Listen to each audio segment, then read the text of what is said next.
नमस्कार दोस्तों, आप सभी का स्वागत है। दोस्तों, उत्तर प्रदेश बीएड 2022 में आप प्रवेश लेने जा रहे हैं तो उससे संबंधित बहुत ही रोचक जानकारी है जो कि आपके भविष्य को बचा सकती है, आपका पैसा बचा सकता है।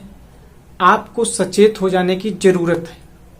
इस समय उत्तर प्रदेश बीएड के एंट्रेंस का जो प्रवेश का परीक्षा का जो रिजल्ट आ चुका है, उससे संबंधित जब से रिजल्ट आया है उसके बाद में एडमिशन के लिए आपके मन में बहुत सारे विचार होंगे, क्योंकि सभी का नंबर ज्यादा नहीं आया है तो हर किसी का गवर्नमेंट कॉलेज में नहीं हो सकता है।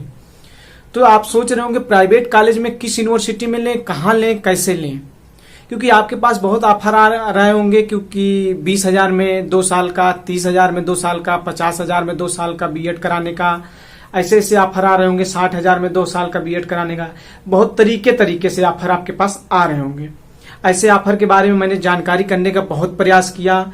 फिर आपके मन में विचार होता होगा कि कौन सी डिग्रियां फर्जी हैं, कहीं डिग्री फर्जी न हो जाए, कहीं हमारा 2 साल खराब न हो जाए, कहीं पैसा न फंस जाए, कहीं इतना पैसा दे दूं तो बाद में ये पैसा न मांगने लगे। इन सभी सारे सोल्यूशन की बात मैं करने जा रहा हूं। क्या है सच्चाई, उस पर मैं बात करने जा रहा हूं। दोस्तों, आपका नंबर कम आया है, कोई बात नहीं। जो भी आपने प्रवेश परीक्षा दिया उसके अकॉर्डिंग आपका नंबर आया है। अब आप एडमिशन लेने जा रहे हैं तो आपके पास बहुत सारे दलालों के फोन आ रहे होंगे, बहुत से तरीके से फोन आ रहे होंगे। बहुत से कहां से एडमिशन करवा दिया जाए, कैसे आपका 30,000 में हो जाएगा, आपका 50,000 में 2 साल हो जाएगा। दोस्तों, ये जो कम पैसे पर, जैसे इस मामले में आगरा, गाजीपुर, मेरठ ऐसी संस्थाएं बहुत प्रचलित हैं, और मैं नाम लेके जिले का इसलिए कह रहा हूं क्योंकि बहुत जरूरी है सचेत होने के लिए।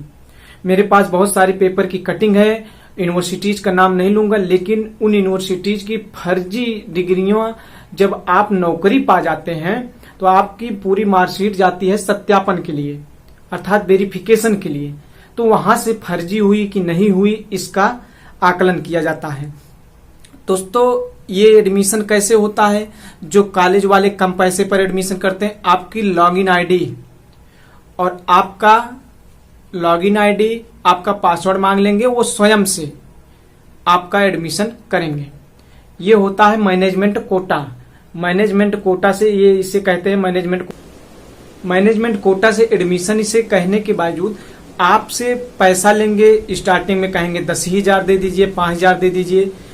बहुत से छात्रों से बात करने के बाद पता चला कि बाद में आपसे वाइवा का पैसा लिया जाएगा, बाद में आपके बहुत तरीके से पैसा लिए जाएंगे, और आपके मन में एक वो भी रहेगी, दुर्भावना रहेगी, आपके मन में शंका बनी रहेगी कि आपका एडमिशन हुआ है या नहीं हुआ है, आपका एडमिशन सही जा रहा है कि नहीं जा रहा है, बाद में पैसे उसी ले जा रहे हैं कि नहीं जा रहे।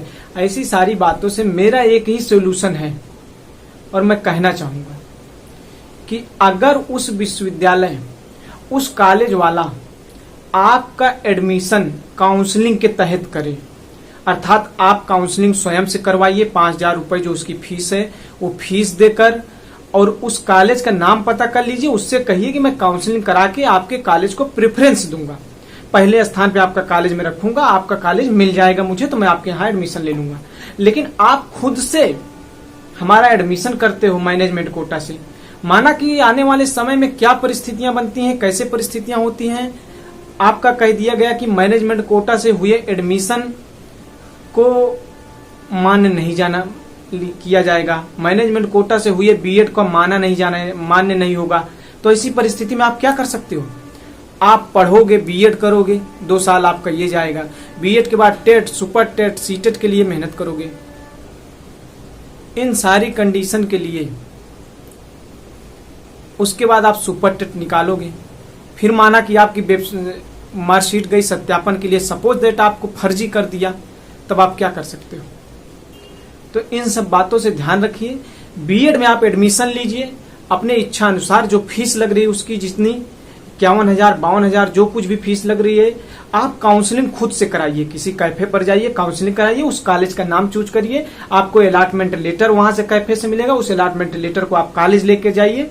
ये आपका सही नियम से, प्रोसेस से, एनसीटीई के आयोग जो है हमारा यही कहता है, इसी नियम से। लेकिन ये कॉलेज वाले कहते हैं कि आपके स्कॉलरशिप पे कर दिया जाएगा, आपका 20,000 पे कर दिया जाएगा। इसको मैं बिल्कुल पूर्ण रूप से गलत तो नहीं कह सकता, लेकिन मुझे ऐसा लग रहा है कि ये बिल्कुल गलत है, क्योंकि बहुत सारे खोज किया मैंने विभिन्न भर्तियों के बारे में। आज भी मेरे पास पेपर की कटिंग रखी हुई है, उसमें देखिए फर्जी बीएड की 2823 पोस्ट में फर्जी टीचर भर्ती हुए हैं।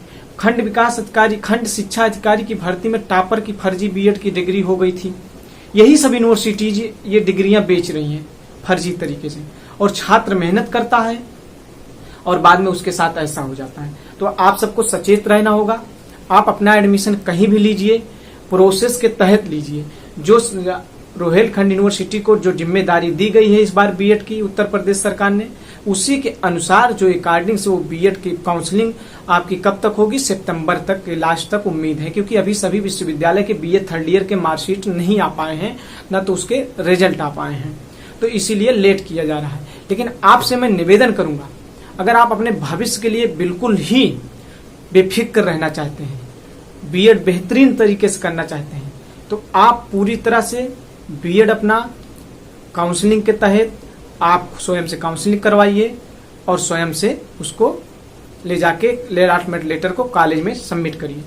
दोस्तों, और कोई भी जानकारी चाहिए आप लोग कमेंट करिए और चैनल को सब्सक्राइब करिए। ऐसे ही सचेतदार वीडियो के लिए आप लोग जरूर सब्सक्राइब करिए। बहुत बहुत धन्यवाद।